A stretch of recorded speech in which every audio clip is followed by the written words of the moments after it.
to the Wellness Show. I'm Dr. Keisha Christian, your host, and so glad that you tuned in for this episode. Again, in continuation of the new year, and wanting you to make some changes and some steps into the right direction into your health and wellness journey, we have invited a special guest here from Raleigh. He is a dietitian, he's a sports nutrition coach, and he owns his own business at Custom Fit Nutrition and Wellness here in Raleigh. So without further ado, I introduce to you and welcome Aaron Hoag. Thank you for joining us today, Aaron. Yeah, thanks for having me. We're so glad that you could come here today and just educate us about nutrition. Nutrition is one of the fundamentals into health and wellness, and what better way to learn more about nutrition than the nutrition guru himself. So let's get to know you a little bit. We'd like to know what your motivation and passion in becoming a dietitian. Absolutely, yeah. So it's not my first career by any means, but when I was younger, did a lot of cycling, did a lot of racing, and so that kind of drove inadvertently my passion for kind of nutrition and trying to find a competitive edge from that angle. And then my wife became a dietitian several years before I did, and that I was kind of like, that looks pretty interesting. Let's check that out. And then, yeah, it turns out that was a good choice, great fit for us. Absolutely. Yeah, and sports nutrition piece just kind of grew out of that naturally because it was kind of already there, but now it's more official. Absolutely. That's great that it was your passion, and then you can extend your experiences as a cyclist into your coaching techniques. It's awesome because, yeah, there's a lot of things where some stuff might seem good on paper, and it definitely doesn't work. So, yeah, I like to think we've, between myself and some of our clients, we've been through a lot of options, and there's some clear-cut things that definitely work and things that don't tend to work out so well. Right, and I can imagine for your clients it means so much because you've experienced some of those, in terms of your nutrition, and when you are getting prepared for sports activity, you're cycling, you know from firsthand knowledge what it takes to grasp that proper nutrition and make sure that your performance is up to par. Hopefully. Yes. We like to think so, yeah. Absolutely. So here at Custom Fit Nutrition and Wellness that you own with your spouse, tell us, what services do you provide for the community? It's a lot of stuff. Being a dietitian is great because it's not, I'd say, even our teachers, right, like 50, 60 years ago, it was a pretty narrow field, right? You'd end up maybe in a hospital working, maybe some outside clinical work, but it just didn't seem like there was a ton of options. But today, dietitians in the field, it's so wide open. So there's the clinical piece. We have people come to our office with different types of issues, whether it's weight loss, disease management, diabetes, heart disease, PCOS, the list goes on and on. Sure. Any type of chronic disease, we're here for that. Right. We also do a lot of corporate work. So that same type of education and meeting with people, actually at a corporate location. That's probably at least half of our work now too. So it's it's like your dentist coming to you. You don't have to make an appointment, leave work, spend time driving around. So that's really cool. We do a lot of cooking demos, which is honestly one of my favorites. Like when we do like health fairs and stuff, we'll set up little demos, and honestly we try to pick something a little offbeat, something that maybe people haven't had before. So it's going to take them out of their comfort zone. And so hopefully they try something new, learn something new, and maybe take something away from it. So the cooking demos are great. The cooking classes, so some of the places that we go to actually we'll do a whole series, like a heart healthy series, the diabetes series. So it can expand and scale with what people are looking for. Absolutely. Yeah, and then there's the sports nutrition piece. So we work with a bunch of athletes in the area. Some of them are pretty close friends, have been for a long time. But yeah, it's just there's so much you can do. If you have a good nutritional foundation, that will benefit the activity side tremendously. I've both myself and worked with many others who inadvertently, whether they knew it or not, we're suffering on the nutrition piece. Sure. And once we clean that up, that opened the door for a lot of recovery and performance benefits. Absolutely. It's endless, right? Because you have people that are young, that I'm sure you've had clients, and people that are older. So the span of how many people you can help, and nutrition isn't always one size fits all, right? So you have to tailor it to each person and the situation, of course. Oh, of course, yeah. Like every person that comes in, it's a different story. You know, there's gonna be some common themes that hold true. Sure. But yeah, 10 people come in, they're gonna come out with 80% of the same information, but that last 20%, how they implement it and how it like actually works for them can be grossly different. Right, absolutely. So share with us what a typical first visit, first consultation with you would be like. Yeah, well, what we try to do is just kind of have the person come in, and we gotta figure out who they are. Sure. You know, like I can't just start saying like, do this, do that. So the initial ones take a little longer. Okay. You know, from I'd say 60 to 90 minutes on average, which sounds like a lot till you actually get in here and you'll see it. They go by so fast. It's every time it's really weird, but yeah. So it's just a lot of like, all right, we've got to figure out what are your motivations, where are you coming from, what are the issues, right? So get it all on the table because again, that's where everyone's so different. Like, Absolutely. there's just a lot of variables Sure. to try to pin down, and even in one session, you're not gonna figure it all out. But we try to get a roadmap and be like, all right, here they are, here's where they want to go, what are they doing? You know, what have you been doing for the last 5, 10, 20 years? What's your dietary patterns? What's your family history? Just a lot of data to tease out there. Right. And then once you get all that out, and this is happening in real time, and then you're like, all right, the hard part is the education piece, right? Sure. So then you take all these ideas and concepts and try to incorporate them into, you know, how do we fix this? How do we make these changes? You came in here seeing me for these goals, how do we do that? So the first big step, honestly, is a lot of re-education. Absolutely. So when it gets into current nutrition, you know, if we went online and Googled, like, what's the healthiest diet?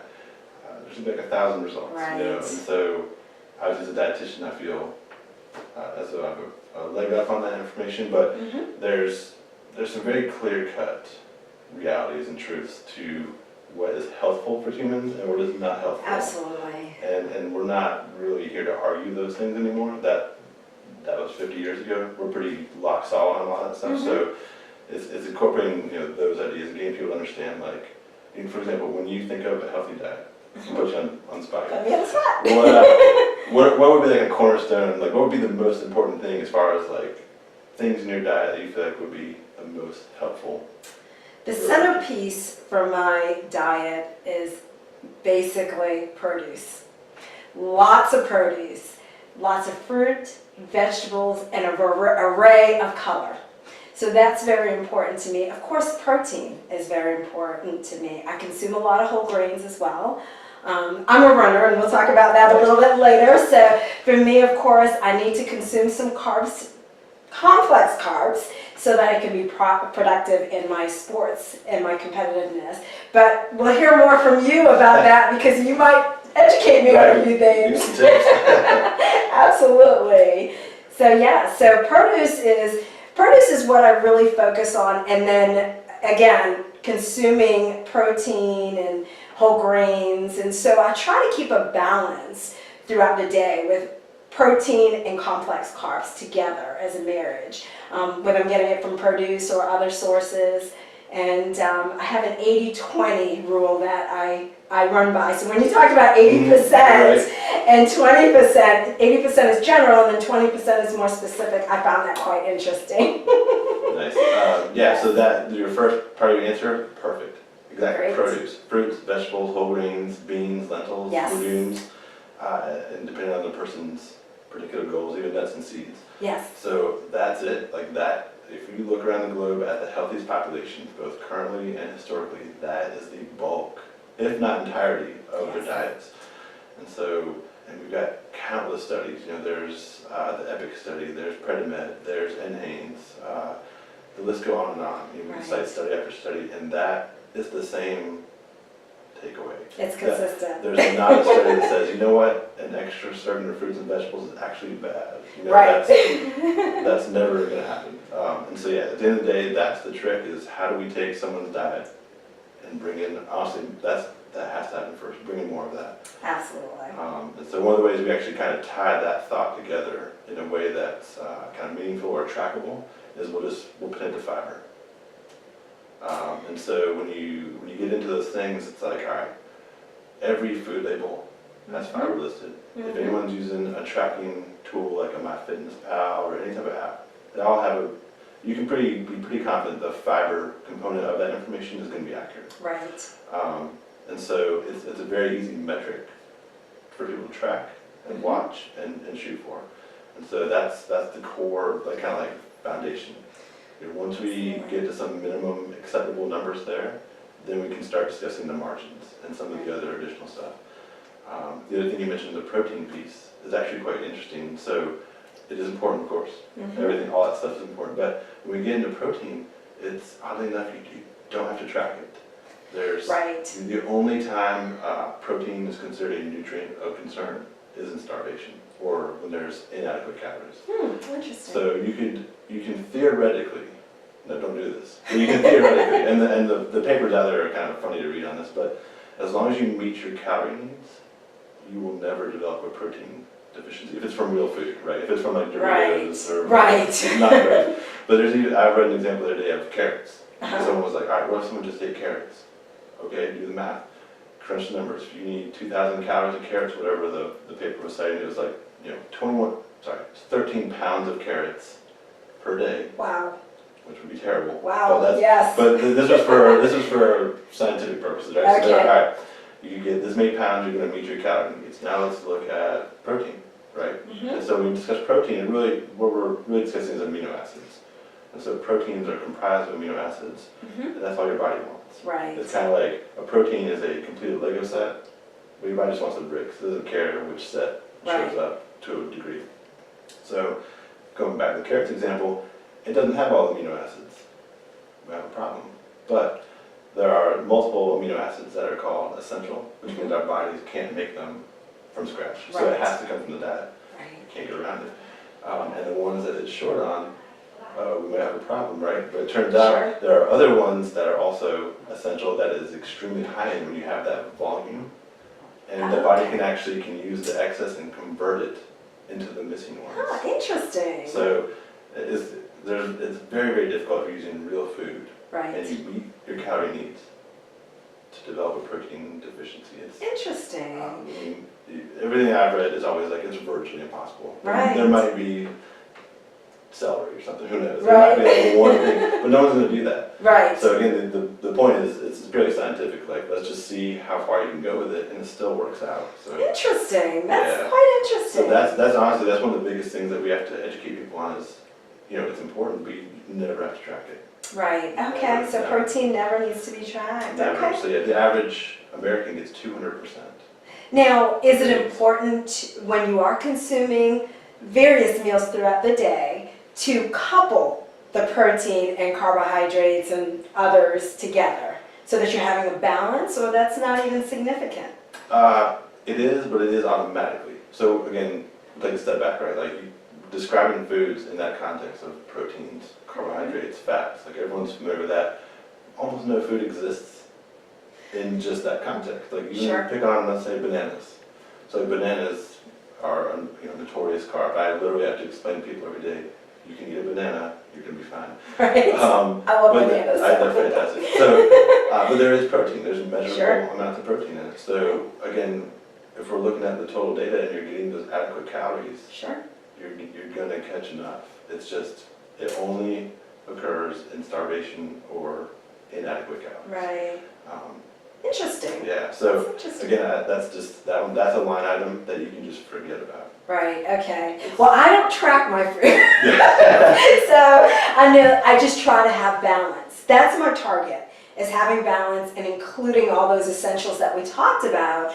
But I don't track it. There are some people that really need to track it, and I do understand. Some people are really number driven, which is totally fine. Absolutely. And I think for me personally, it started when I was young. I've shared this story many a times, but you've never heard of it. But when I was young, long story short, when I was young, in my preteens, I was a little bit chubby.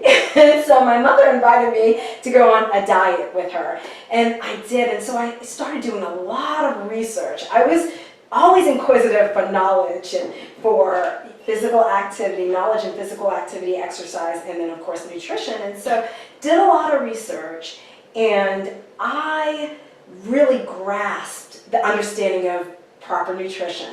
And that's what I continued throughout my life. Now my mother, on the other hand, she did not continue her path. That's okay, but I did continue my path. Shorter journey for her. Exactly. Right? I still encourage her though.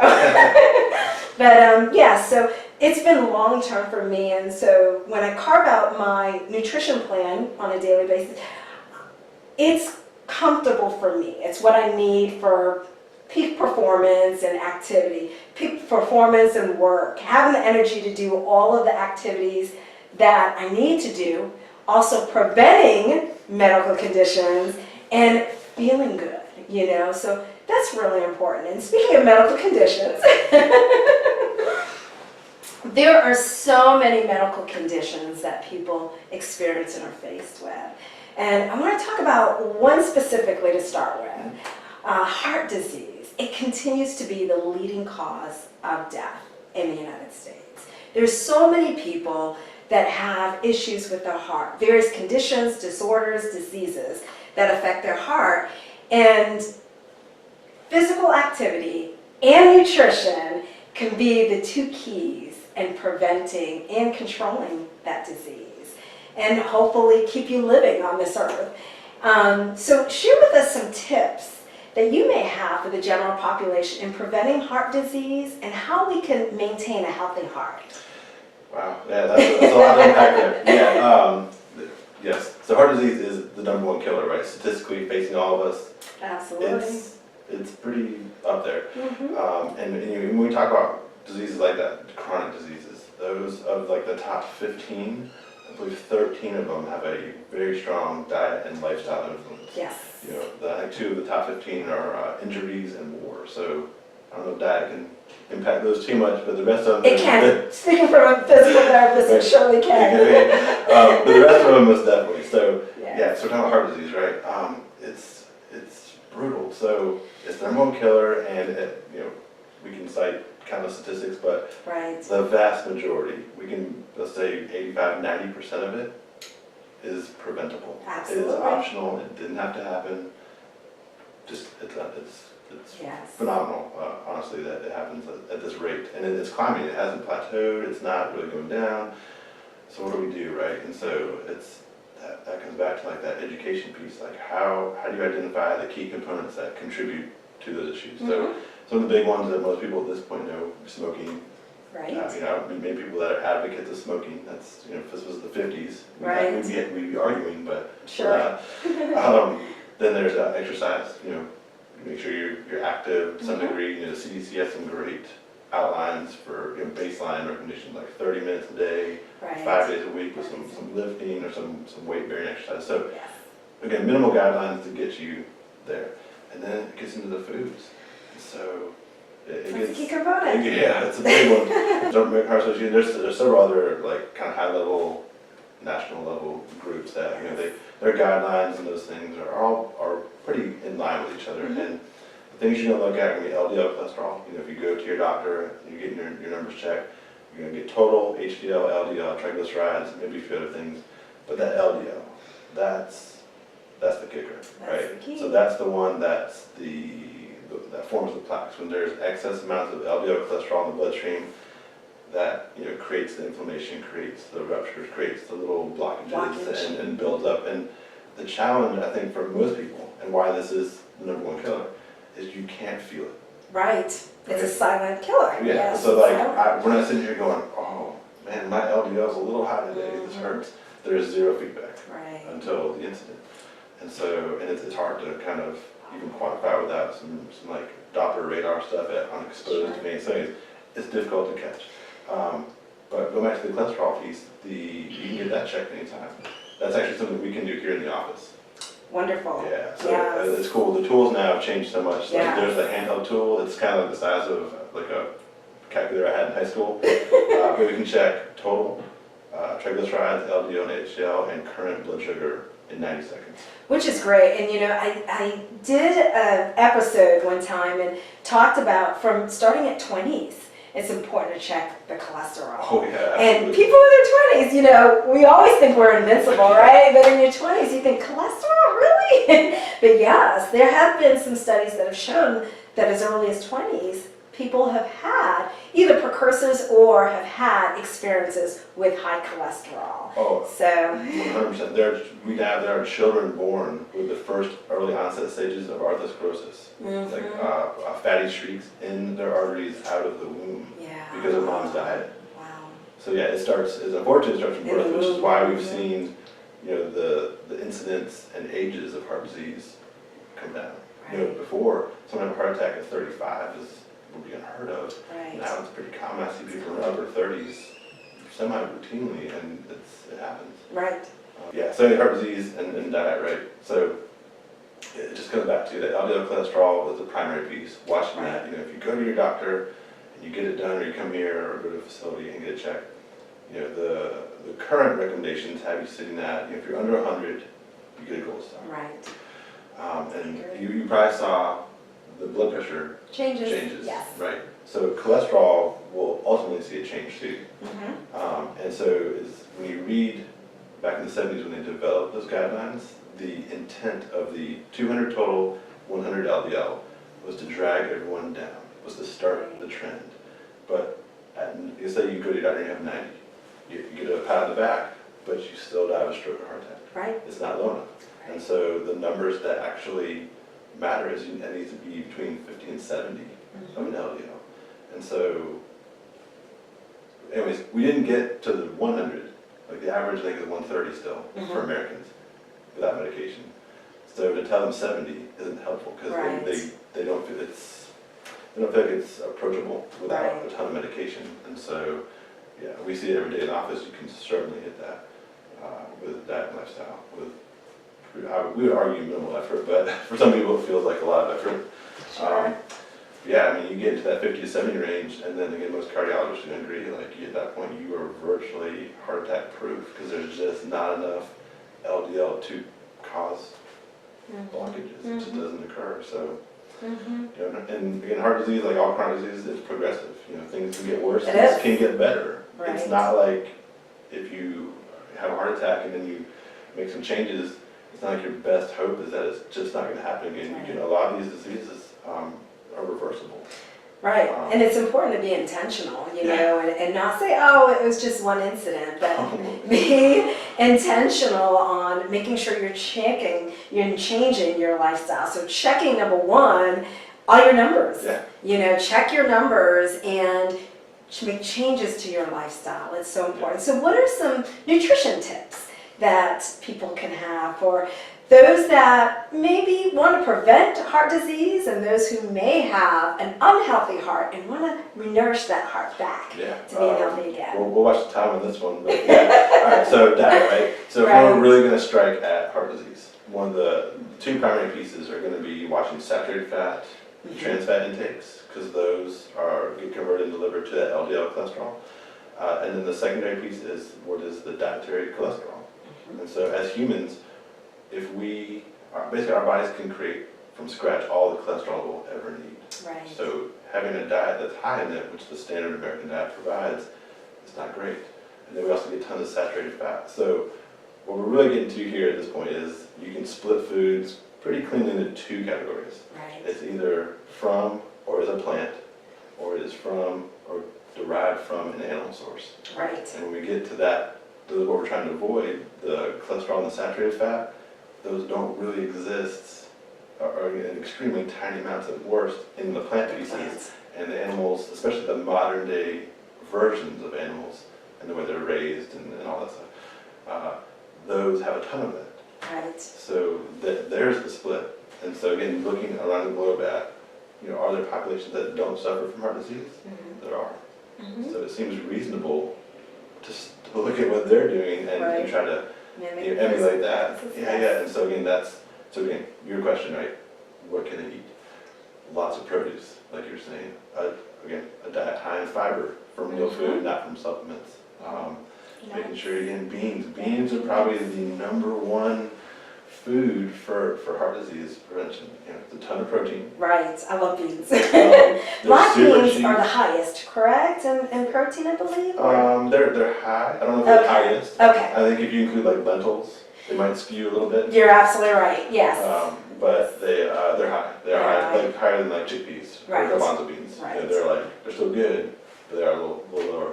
All beans in general, and that's the cheapest food, right? If you go to the store and get some bag of dried Yeah. beans, you could come out of the store for like $5 and have like 6 meals of food. Absolutely.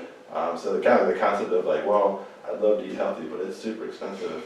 Right. That, sure, it could be. We can go waste a lot of money on some food, but the truly nutritious stuff, especially if you do some light cooking, can be some of the cheapest food. Absolutely. So that's great to know, because a lot of people do share with me, oh, well, to eat healthy, it is quite expensive. And I try to give them alternative options, give them some other options to choose from, but I guess what their choices may be more expensive. And yes, there are a variety of choices. There are some expensive options and there are some affordable options that we can choose. Absolutely, So, yeah, that's great. Yeah, you can cover the whole range. It's you definitely eat very healthy, be very healthy, and not break the bank. Absolutely. Especially when you have a large family and food costs are not going down. It's important to know these tips and what to look for. So yeah. I love that you provide cooking classes and demos for people because that's a key component where people can learn what they can eat inexpensively and how to prepare it, the best way to prepare it. Or just prepare it all. That's Honestly, true. you might be surprised / scared at how many people do not cook. They rely Right. on, whether it's fast food or some kind of restaurant situation to make it for them. Right. So just the act of cooking in and of itself is a lost art. So, and I don't claim to be like a great chef or anything, but Sure. what we've learned over the years is how to make some of these dishes. And so for most people, most clients, they kind of obey a simple set of rules. One, it's going to be time efficient. Sure. Because I'm yet to meet someone who's like, I just have like a ton of spare time. Well, it's like a really long recipe that can take all day. Sure. You don't want to get that. So it's got to be time efficient. It's got to be relatively cheap. It's got to have ingredients that, maybe they're not common to them immediately, but they will become common to them. So Sure. they're not shopping for like one ingredient and it never gets touched for 2 years and you throw it away. So common ingredients, quick, creates leftovers. Mm-hmm. If you're cooking every single meal, it's just an upward battle. Right. And again, we're talking about people, for the majority of the population, they don't like to or cook much, so to ask them to cook every meal, Sure. it's a fail. So Sure. quick, easy, leftovers, common ingredients, super healthy, hopefully inexpensive. That's a That's great a lot of marriage. metrics. Yeah, that's a great marriage of those five. Yeah, so that's kind of like the crux of most of the recipes that we try to search out. And so that's actually a piece that is going to be on our website. We've got a lot of Great. things ready to go as far as recipes. We've hesitated in that piece for so long because we feel like we're just with the information side of it and more of the clinical and actionable side. But so many people want these recipes, and we end up sending them to like a dozen different places for these different things. And we've modified them over the years ourselves, and we're just going to kind of have it's not going to be robust, but there will be a good selection of stuff for people to look at and get started all in one spot, so they just don't have to shop around, I guess, to get started. Right. 'Cause again, That's good to know. Our aim is not to have this massive recipe index, but Right. I think people they want simplicity. Right. They So- want simplicity, and they need to know. They need to know what they can do to be healthier and prevent a lot of these conditions. Yeah. Just try. There's incredible resources to get a lot of information and education about healthy nutrition for you and tailor-made for you. So we are so thankful that Erin, you've joined us today. It's been amazing, a wealth of knowledge. And this is what I desired, was for me to learn as well as for our viewers to learn. We can always learn something, right? We Always. never stop Always. learning Every and day. growing. So we thank you for your time. It's been a pleasure Yeah, meeting thank you and talking with you and having a great conversation about nutrition. You've enlightened us immensely. So please take home all of his tips and employ them in your life today so that you can achieve health and wellness with nutrition. If you need to speak to a specialist and need to get in touch with Erin, he is at Custom Fit Nutrition and Wellness here in Raleigh. Give him a call. He'll point you in the right direction, give you lots of tools in your toolbox so that you can start a life of health and wellness. Thank you for joining us today, and as always, be well.